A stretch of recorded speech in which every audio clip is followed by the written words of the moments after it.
But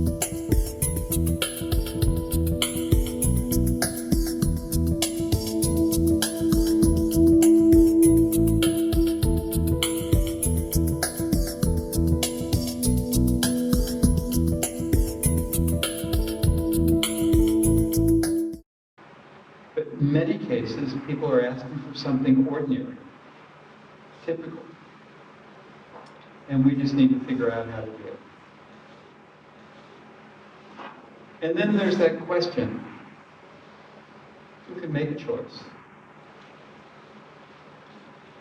Is this only for those articulate self-advocates? Well, we know that everybody has preferences. Everybody has desires, and we can learn them. And when you start aggregating them, when you start putting them together, you start seeing what choice a person might make. But it requires skill and time. You've got to know how to do it, and it is, it's one of the skills that we teach routinely, but it's a skill. And actually, it's a skill around organizing what people already know. How many of you have done direct support with people who don't communicate with words? How many of you have done direct support? Most of you.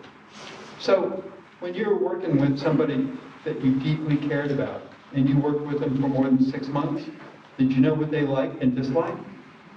Did you know the stuff that would make them crazy and the stuff that would make them smile? And if we organized all of that learning into something coherent, you would be able to say, here are the choices that we should offer. And based on how they reacted to the new things that you would try, because you also know how you can tell when they're liking something or they're disliking something, you'd be able to move forward. So that means that when a person has other people making the choices,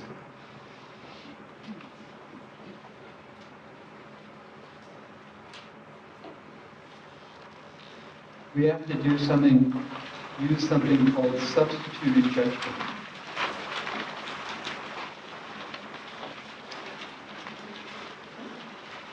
It's a legal standard. Guardians in the past have used what's called a best interest standard. I know what's best for you, so this is what you're going to get. Substituted judgment is I'm being put in place of you in making decisions, but what I should do is make the decision that you would make. Were you able to say it for yourself? This has pretty significant implications for those of you who are, do we have any people in the room who are guardians? Any of you guardians? Yep, a couple. And all of you know people who are guardians. And almost every guardian, if you just say, poof, you're the guardian, uses a best interest standard. So we need to assist those people who are in that role. That substituted judgment would be better.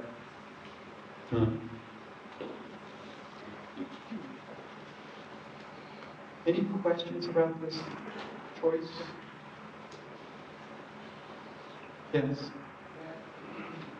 Sometimes people use the first choice to not do something as a way to sort of let them neglect their life or waste part of their time.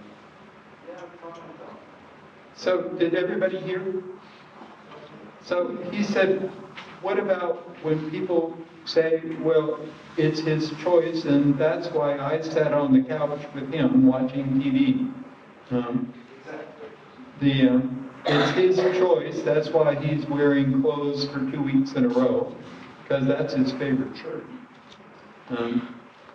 Just happens, and I didn't have to do laundry. Um, so, can choice be an excuse? Damn right. You will see people using choice as an excuse, and they're mostly people who should find other work.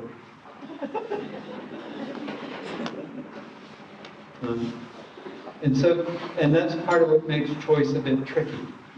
And again, choice has boundaries. And usually when people want to do nothing, it's an indication that what we're offering isn't of interest. Or it's an indication of depression, or both.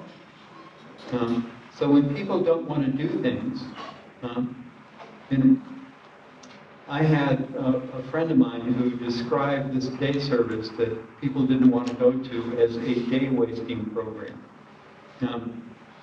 If somebody is saying, I don't want to go to the day service, it's my choice, well, then we need to be going, it's not that you're going to sit at home on your butt. It's that we need to find something of interest. We need to find something that's motivating. And if there is nothing that's motivating for you, then we need a clinical consult, because the only people who do nothing are depressed. Which isn't to say people need breaks. Or if I want to sit on the couch because my favorite sports team's on. Yes? Comment about too many choices. This morning on the news, they were showing a little 6-year-old from the Starlight Foundation. It's a foundation that gives kids delicious.